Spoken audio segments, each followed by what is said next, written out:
নতুন বছর দোরগোড়ায়, অর্থাৎ নতুন বছর আসতে চলেছে। 2026 সাল আসতে চলেছে। 2025 সাল শেষ হবে এবং 2026 সাল শুরু হবে। এখন অনেকেরই প্রশ্ন যে এই নতুন বছর কেমন যাবে। যারা জ্যোতিষশাস্ত্রে বিশ্বাস করেন তাদের প্রশ্ন যে এই নতুন বছর কেমন যাবে এবং প্রত্যেকটা রাশির জন্য রাশিচক্রের যে 12টা রাশি রয়েছে সেই 12টা রাশির কি বর্ষফল ওয়েট করছে এই নতুন বছরে। আজকে রাশিচক্রের প্রত্যেকটা রাশি নিয়ে আমি আলোচনা করব যে কোন রাশির জন্য কিরকম বর্ষফল ওয়েট করছে এই নতুন বছরে 2026 সালে। তার আগে জেনে নেব কয়েকটা জিনিস 2026 সাল সম্পর্কে। প্রথমেই বলতে চাই 2026 সালটা কিন্তু সূর্যের বছর। প্রত্যেক বছরই একটা নির্দিষ্ট প্ল্যানেটের ইনফ্লুয়েন্স বা ইম্প্যাক্ট যাই বলুন কিন্তু বেশি থাকে, এবং যদি অন্যান্য প্ল্যানেটের ইনফ্লুয়েন্সও থাকে সে তো থাকবেই, কিন্তু একটা নির্দিষ্ট প্ল্যানেটের ইনফ্লুয়েন্স কিন্তু বেশি থাকে। এখন এই বছর 2026 সালে এটা সূর্যের বছর কেন বলা হচ্ছে, কারণ এই নতুন বছরে সূর্যের ইনফ্লুয়েন্স কিন্তু বেশি থাকবে।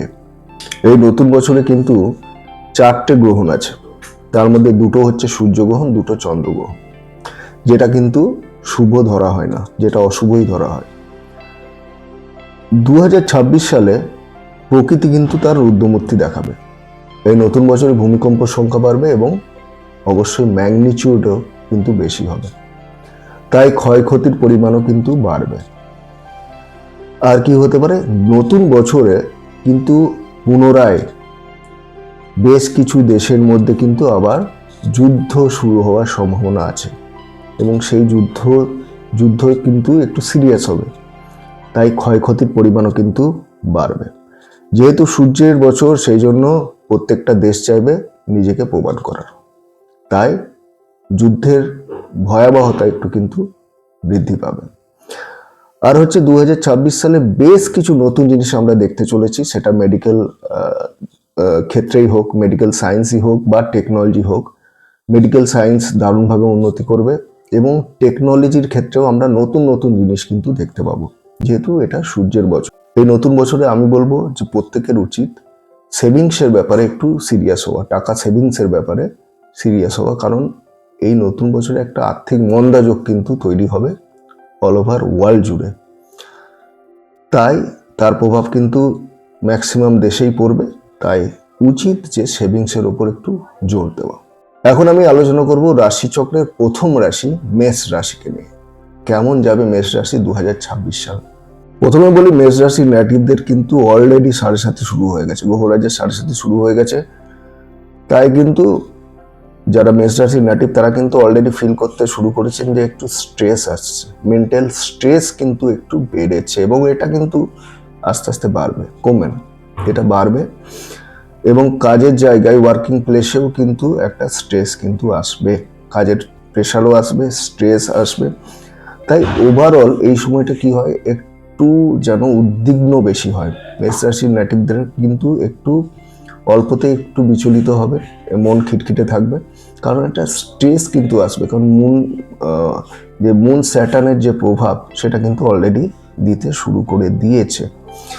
এখন যারা ভাবছিলেন যে নতুন করে কোনো ব্যবসা শুরু করব, ইনভেস্ট করব, তাদের জন্য কিন্তু এই সময়টা মোটেও অনুকূল নয়, সুতরাং ডিসিশন কিন্তু খুব ভেবেচিন্তে নিতে হবে। ব্যবসা শুরুর ক্ষেত্রে যদি ব্যবসা শুরু করতেই হয়, ব্যবসা বা নতুন কোনো স্টার্ট আপ শুরু করার কথা ভাবছেন, তাহলে কি করতে হবে, তাহলে অল্প কিছু টাকা ইনভেস্ট করতে হবে। প্রথমেই কিন্তু প্রচুর টাকা ইনভেস্ট করা ঠিক হবে না এই সময়। আর যারা চাকরি করেন তাদের ক্ষেত্রেও কিন্তু কাজের প্রেশার একটু হাই হবে। যারা জব করেন তারা দেখবেন তাদের হায়ার অথরিটির সঙ্গে একটু প্রবলেম হচ্ছে, হ্যাঁ, তাদের সঙ্গে একটু মতবিরোধ হতে পারে এই সময়, এবং এই সময়ে ট্রান্সফারেরও একটা যোগ তৈরি হবে। বিশেষ করে জুন মাসের পর একটা ট্রান্সফারের সুযোগও কিন্তু আসবে। যারা জব করছেন তারা কিন্তু ট্রান্সফার হতে পারেন অন্য জায়গায়। বিজনেস যারা করছেন তারা এখন কিন্তু একটু স্লো মনে হবে, যে বিজনেস কিন্তু স্লো, সেই গ্রোথ কিন্তু নেই। 7.5-তে সেই গ্রোথ কিন্তু এখন পাবেন না।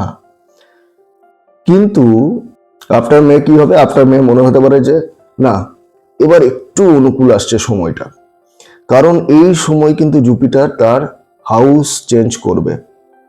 তাই জুপিটার হাউস চেঞ্জ যেই করবে তখন দেখবেন একটু একটু করে সময় যেন অনুকূল মনে হচ্ছে, সময় অনুকূল হবে।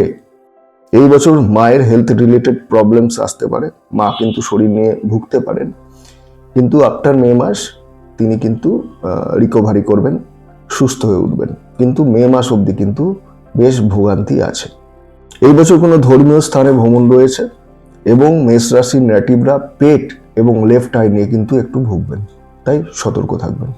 মেষ রাশির নেটিভরা যারা ভাবছিলেন যে নতুন কোনো প্রপার্টি কিনবেন বা গাড়ি কিনবেন, তাদের জন্য মে মাসের পর কিন্তু বেশ অনুকূল সময়। এই সময় কিন্তু আপনারা প্রপার্টি বা গাড়ি কোনো একটা কিছু কিনতে পারেন, অর্থাৎ প্রপার্টি গাড়ি কেনার ব্যাপারে এই সময়টা বেশ শুভ। এবার রাশিচক্রের দ্বিতীয় রাশি অর্থাৎ বৃষ রাশি। বৃষ রাশির বর্ষফল কি 2026 সালে? প্রথমে বলি ফাইন্যান্স। এতদিন ধরে দেখছিলেন যে ফাইন্যান্সটা বেশ ভালো ছিল, অর্থাৎ ফাইন্যান্সিয়াল গ্রোথ ছিল এবং সেভিংসটাও কিন্তু ভালো হচ্ছিল, এবং এটা কন্টিনিউ হবে আপ টু মে। মে মাসের পরে কিন্তু কি হবে? এই ফাইন্যান্সের গ্রোথ হয়তো সেরকম হবে না, এটা একটু স্টেডি পর্যায়ে যাবে, না কমবে না বাড়বে। এই বছর প্রপার্টি কেনার ব্যাপারে, প্রপার্টি হোক বা গাড়ি কেনার ব্যাপারে কিন্তু শুভ নয়। দেখবেন প্রপার্টি কেনার ব্যাপারে কিন্তু বারবার বাধা আসছে। এই বছরে বহুদিনের কোনো মনস্কামনা পূর্ণ হবে। কোনো একটা শিবলিঙ্গের কিন্তু এই বছর উন্নতি যোগ রয়েছে। যারা শিক্ষার্থী, যারা স্টুডেন্ট, যারা ভাবছিলেন যে অন্য কোনো রাজ্যে বা অন্য কোনো দেশে গিয়ে উচ্চশিক্ষা লাভ করবেন, তাদের জন্য কিন্তু এই বছরটা খুবই শুভ। উচ্চশিক্ষার জন্য এই বছরটা কিন্তু খুবই শুভ। বিবাহের যে এতদিন ধরে বিবাহের যাদের বাধা আসছিল, তাদের জন্য কিন্তু বৃষ রাশি নেটিভদের জন্য বিবাহের জন্য এই সময়টা বেশ ভালো। বিশেষ করে মে মাসের পর বিবাহের যোগ কিন্তু খুবই ভালো। যাদের বিবাহে বাধা আসছিল তাদের কিন্তু এই বছরে বিবাহ হওয়ার সম্ভাবনা প্রবল। বৃষ রাশি নেটিভদের কিন্তু এই বছর পায়ে আঘাত লাগার একটা যোগ রয়েছে, তাই একটু সাবধানে থাকবেন। মিথুন রাশি নেটিভদের জন্য 2026-এ কিন্তু মিক্স রেজাল্ট ওয়েট করছে। কিছু ক্ষেত্রে খুবই শুভ রেজাল্ট দেবে, কিছু ক্ষেত্রে অতটা শুভ নয়। প্রথমে বলি কেরিয়ার। যারা চাকরি করছেন, যারা জবে রয়েছেন, তাদের কিন্তু এই নতুন বছরে প্রমোশনের যোগ রয়েছে। আর যারা চাকরির জন্য চেষ্টা করে যাচ্ছেন, তারা কিন্তু এই নতুন বছরে চাকরি পেতে পারেন। দারুণ প্রবল যোগ রয়েছে চাকরির। যারা ব্যবসা করবেন ভাবছেন, তাদের জন্য কিন্তু এই বছরটা বেশ শুভ। তবে মায়ের হেলথের ব্যাপারে কিন্তু এই বছরটা মোটেও শুভ নয়। মায়ের জন্য কিন্তু এই বছরটা শুভ নয়।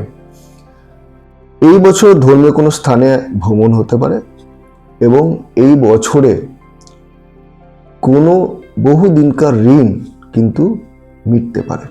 মিথুন রাশির জাতকরা যারা অ্যালার্জি, অ্যাস্থমা এই রোগে ভুগছেন, তারা কিন্তু আরো তাদের কষ্ট বাড়বে। চোখের সমস্যা আসতে পারে নতুন বছরে এবং স্পন্ডেলাইসিসের সমস্যাও কিন্তু আসতে পারে। তবে এই বছর কোনো এক সিবলিংয়ের সঙ্গে কিন্তু মতবিরোধ হবে এবং বিবাহিত জীবনেও কিন্তু সমস্যা রয়েছে এই বছরে শত্রুরা বশ্যতা স্বীকার করবে। শুধু তাই নয়, শত্রুরা মিত্র হয়ে উঠবে। তাই সেই জন্য কিন্তু সেই দিক দিয়ে এই নতুন বছর কিন্তু বেশ শুভ মিথুন রাশির নেটিভদের জন্য। মিথুন রাশির নেটিভরা যদি কোনো রোগে কষ্ট পাচ্ছিলেন, এই বছর কিন্তু সেই রোগ থেকে মুক্তি পাবেন। এবং এই বছরে খাওয়া দাওয়ার ব্যাপারে একটু সতর্ক হতে হবে মিথুন রাশির নেটিভদেরকে, কারণ পেটের সমস্যা আসবে এবং ফুড পয়জনিংও হতে পারে। তাই এই ব্যাপারে একটু সতর্কতা অবলম্বন করতে হবে। ওভারঅল মিথুন রাশির নেটিভদের জন্য কিন্তু এই নতুন বছর বেশ শুভ।